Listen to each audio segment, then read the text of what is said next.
Hello,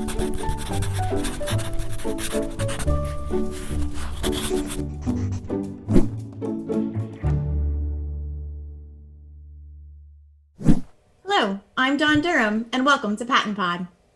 We talk a lot about equity. In these conversations, we find ourselves asking, well, what should equity look like? How do I implement equity? Policies drive practices. That's what we want to talk about today on this episode. Joining PaTTANpod is Dr. Heather Bennett from the Pennsylvania School Board Association and Dr. Stacy Winslow, Assistant Superintendent of the Derry Township School District. Welcome both to PaTTANpod. Hi, how are you? I'm so excited to be here. Thank you so much for having us, Dawn. I'm excited to have this conversation with you today. Wonderful. We're all excited to have this conversation. I think it's such a needed conversation. So Dr. Bennett, hopefully we can start here with you. I want to just make sure that we understand the what, the why, and the how of implementing equity practices, kind of district-wide. That's really what we're looking at here. So if we can just kind of start off by understanding, what do we mean when we say board-approved policies, particularly as they relate to equity? Absolutely. So before we actually talk about board policies, especially with equity, it's so important that we actually define equity first, right? So at PSBA, we have a statement on equity, and we define it as the just and fair distribution of resources based upon each individual student's needs. Equitable resources include funding, programs, policies, initiatives, and supports that target each student's unique background and school context to guarantee that all students have equal access to a high quality education. And so I start with that first to answer your question, because deciding to develop an educational equity policy or just understanding what an educational equity policy looks like, it's important that there is a clear and cogent definition of equity first, that's understood, that is shared and acknowledged and practiced throughout the district.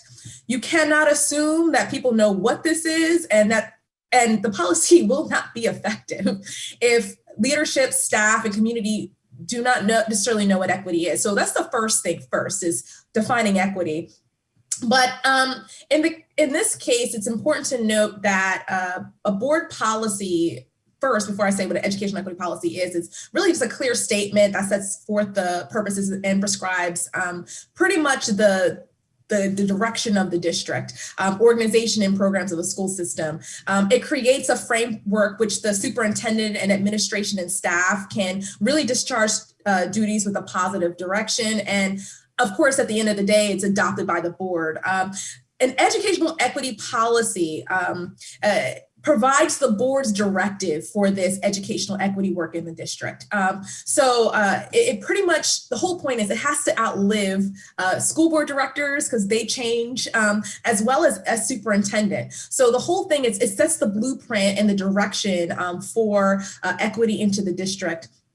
And here's the thing too, an equity policy, like any board policy, carries the weight of local law, but it's not mandated in Pennsylvania by the federal or state government. So this is kind of optional for districts. And so we'll talk about why you should pass one in a second. But another thing is, it's important to know that an educational equity policy pretty much sets the foundation for the district for equity. And also a policy has to have accountability and metrics, meaning that the policy should not exist as just a piece of paper, but as a mandate for movement and change in the district. And so it's really important to recognize that equity policies has to set the direction for equity and structure equity as the foundation in the district. And that's the purpose of an educational equity policy. I have to just stop there and say, wow, thank you first for defining and making sure that we're all in agreement about the shared definition of equity, because you're right. How can we possibly talk about implementing policies if we're not even on the same page around what is equity and what we should be expecting around equitable practices and moving our schools and our districts and our communities forward? So thank you for making sure that we stop to kind of pause and do that. And you had talked about that this is really the blueprint for a district. When we talk about moving to the school board and then through the adoption process of a school board policy, this was about accountability. This is about more than saying, oh yeah, we're going to do this. This is documentation. This is holding us all to a standard of which we will move forward. And Dr. Winslow, your district has gone through this process. So, what do you have to say or to add in regards to what this does for a district in regards to implementing and adopting policies such as these? That's a really great question. And I'm so thankful for Dr. Bennett, because she has been leading a task force at the PSBA level. And it's been wonderful having that as a kind of central hub for folks to come together. And we have a school board member who participates regularly on that. And last fall, she led our school board in their retreat session on equity. And I know it opened people's eyes for what exactly it was that they were asking for, and what they were looking for. And it really helped them to understand that equity is not an add-on. It is not something else that we're going to do, but it is the foundation of all that we do. And it's the lens that we need to make all of our decisions through in order to make sure that we are holding fast to what we say we believe in and what we say is right for kids. From the district perspective, and our board, they had done some work, what I would consider equity work with our non-discrimination policy last year or the year before. And now they have the actual equity policy, which, no, Heather, I'm sorry, the number is 832. Is that right? 832, you're right. 832. Oh, look at me. Good job. I could not do that with many policies. 111 is lesson planning. So anyhow, it's a 6-page policy that they've just put forth for 30-day review.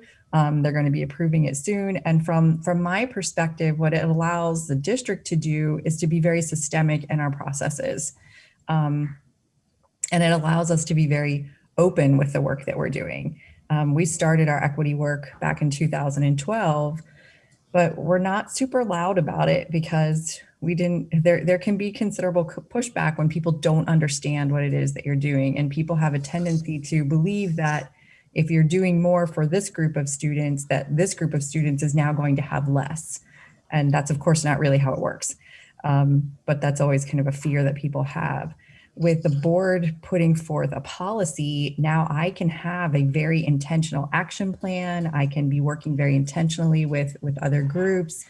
We've just conducted an equity audit, and Dr. Holland Sims is going to be helping us to analyze that data. And I love working with her as well. When she realized that we were working with Dr. Bennett and also working with Adam Hosey, she was like, "You've got like the Mount Rushmore of equity folks in your corner." I'm like, "Yeah, that's the way we roll over here." But it's given me some really solid direction, and I'm excited. It really allows me to be very intentional with how we move forward as a district. And you should be excited. And there are two big things I have to kind of highlight here. You said, equity and equitable policies, it's not an add-on. It's the foundation in which all of our work is really grounded. And that's something that I think we kind of need to hold on to. But you had also talked about the potential, and you saw it in your district, you indicated, for some pushback. And it circles back to Dr. Bennett's comment about making sure we all really understand what is equity and kind of putting us on a shared definition of equity. So thank you for that. So we've talked about equity, and we've talked about what is a board approved practice or policy around equity. Why do we need board approved? Aren't school efforts, individual school efforts, enough? Why is that not okay, Dr. Bennett?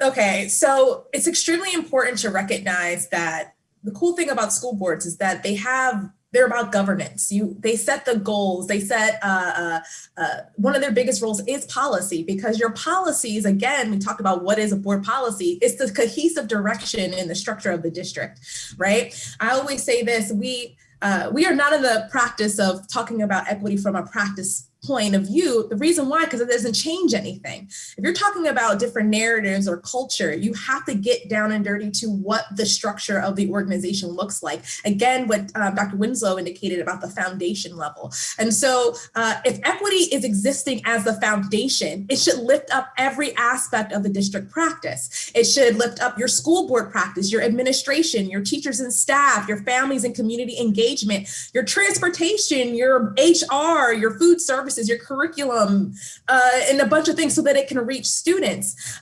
If we're only thinking about practice here or there, it's not actually changing anything, right? So it has to get to structural spaces, and that is policy. Also, with practices, it can change. A new teacher, a new administrator, a new board, community members that are upset, and so you change your practices, but a policy, again, should exist, stand the test of time, okay? Also, again, an equity policy is essential to developing a foundation for equity. As districts grow in their really understanding and practice, a policy focus on equity really allows equity to be incorporated systematically into educational structure. Policy ensures that the practice of equity is shared across education stakeholders. It's not just staying in the admin level, it's going across the entire district. A policy sets the cohesive direction for equity. A policy ensures that school leaders approach every decision in practice with an equity lens. And a policy holds decision makers accountable for closing opportunity gaps and really prioritizing equity across the system. So it's important, a policy is necessary.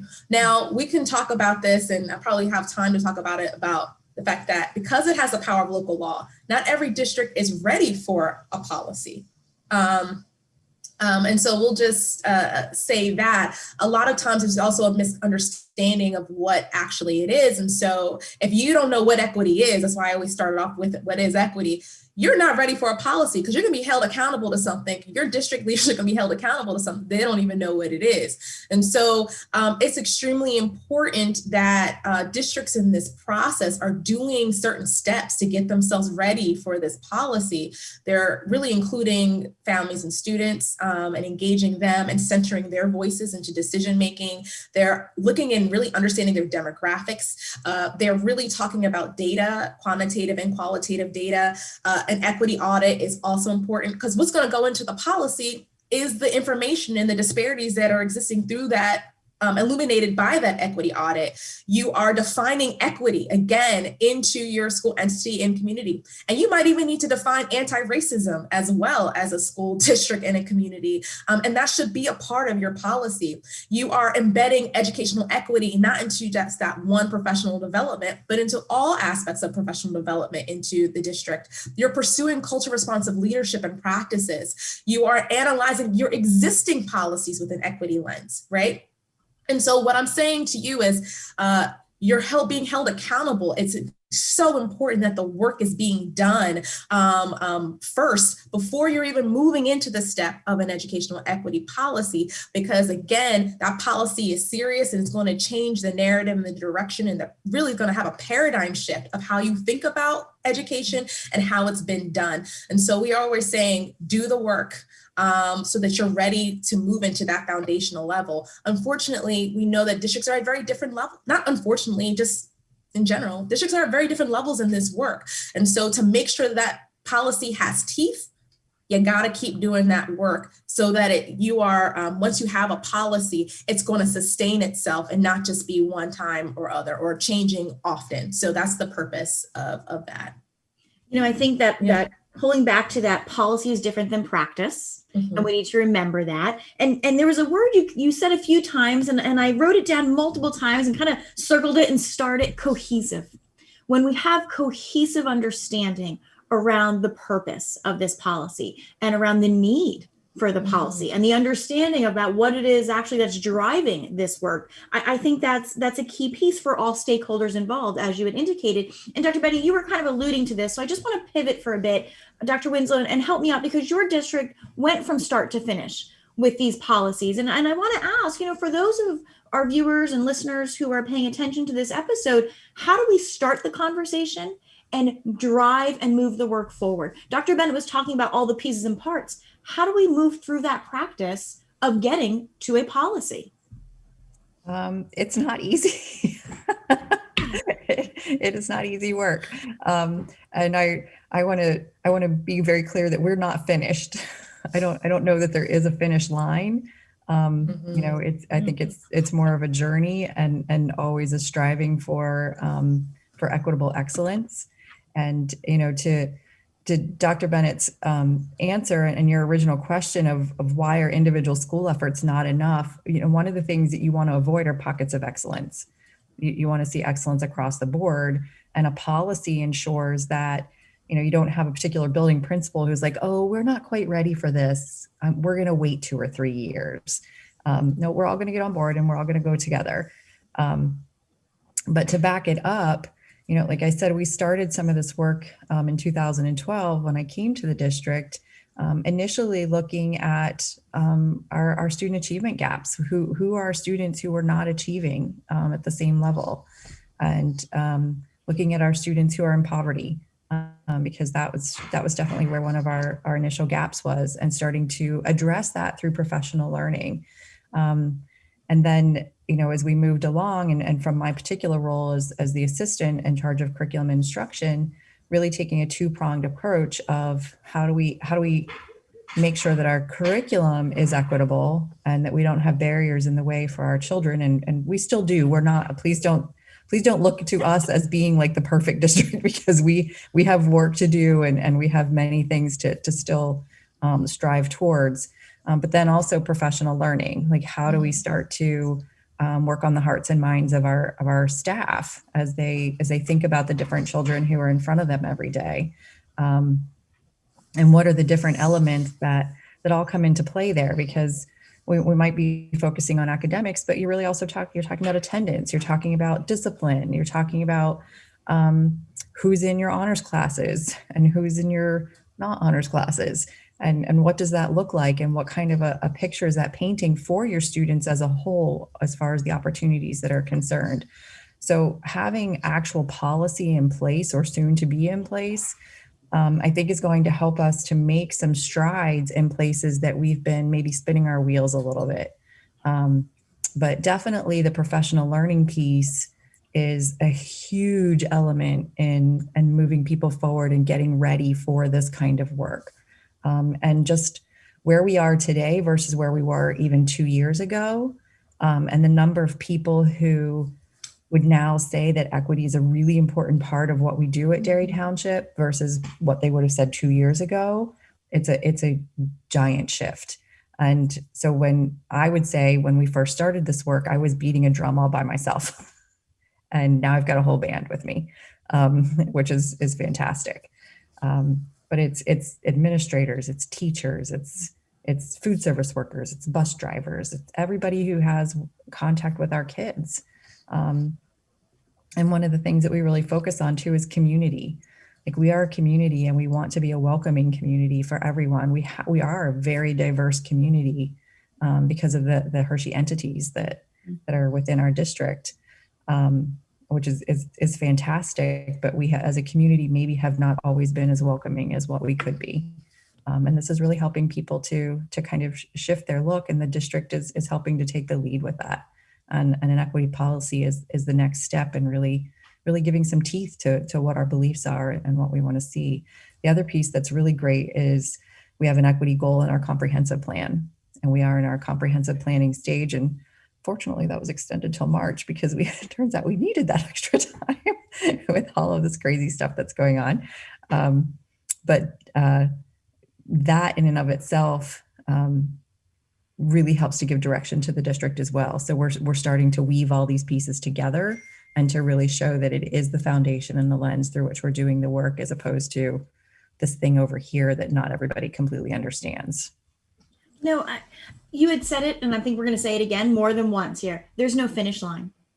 This is work that's never done, right, Dr. Bennett? This is work that's never done. We're going to continue. There's no finish line, but you had talked about, we looked at data, we looked at curriculum, we looked at professional learning, we looked at our community, we looked at all of these pieces and kind of collectively took a look and said, there's more we can be doing. We can be doing better. We can be doing more for our students, for our staff, for the larger community of which our district sits and resides in. So I think that's a key piece. And Dr. Bennett, I'll turn just back to you quickly. If we could just briefly talk about, it's not easy work. We all acknowledge that. I don't think anything in education is easy, but this particular piece is challenging. It feels really challenging. And with that understanding of there's no finish line, how do we know we've reached a good point where now we just need to enhance and get better? Do you have thoughts on that? Absolutely. And I kind of want to follow up with Dr. Winslow as well as what she said. The first thing is there is no finish line. We're constantly growing and learning because our kids are constantly growing and they're changing, and the issues that they're dealing with are changing. Again, equity is really giving students what they need to fully participate into their educational system. So it is so important that as the adults in the room, that we are really centering their voices, that we're centering the community voices. And I think this is something very different to what most policies, with most policy development processes, you have to center and include stakeholders into the construct of policies, especially with an educational equity policy. Also, an educational equity policy cannot just exist as a standalone policy, and that's why it's in 832, which is operations section. It has to lift up multiple policies. So at PSBA, we developed an educational equity policy template and user guide and communication guide to support districts who are moving towards an educational equity policy. And we have linked it to 30 other policies in the school district. So it doesn't just exist as one thing because it's not a topic. It is a framework. It is a foundation. So we're linking it up to trauma. We're linking it up to curriculum. We're linking it up to budgets. How are you going to pay for this stuff? It's linked up to extracurricular activities, school discipline, professional development. So it's not just sitting as one standalone policy. So I guess going back to your question about how do we know we're done? We're never done. But we need to really see what does achieving equity look like? We should not see these achievement gaps.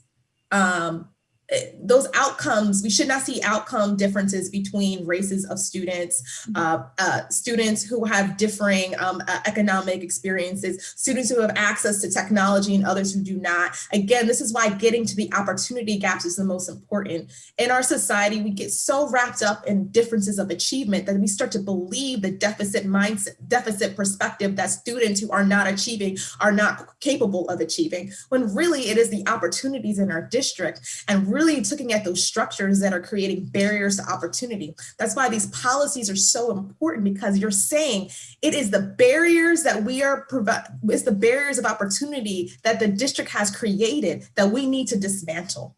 And saying, and here are the different ways we need to dismantle it in our curriculum, our hiring processes, school discipline, and our policy template. We talk about what it is to be a welcoming, inclusive environment. We talk about data collection, equity lens. What does high expectations look like? So your policy, again, should set the foundation for everything that you're doing. And like I said, we have a lot of resources that it took us 1.5 years to develop our policy process.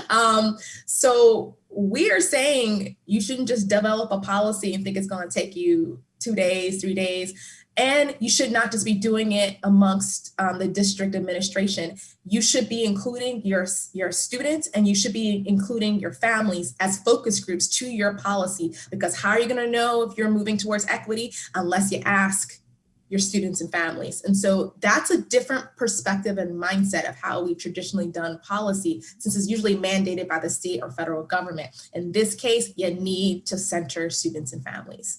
And that's when you know you're being successful. So really it's looking at those stakeholders and having them assist in the reflection process, in the identification of those obstacles that we didn't realize may have even been present.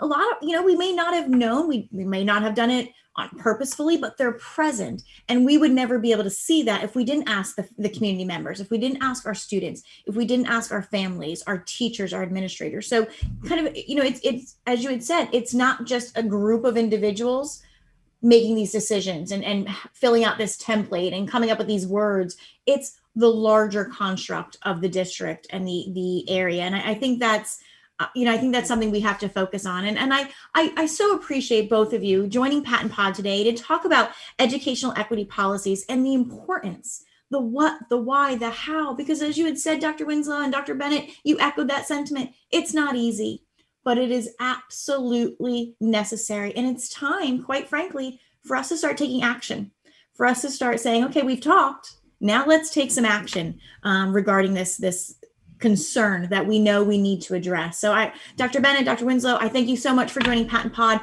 We were so fortunate to have and to hear your voices today. Thank you so much. Thank you. Thank you so much. Thank you to all of you in the field. You are an inspirational voice to all of us. A special thank you to Judge Ragsdale for producing this podcast. We'll see you next time on PaTTANpod.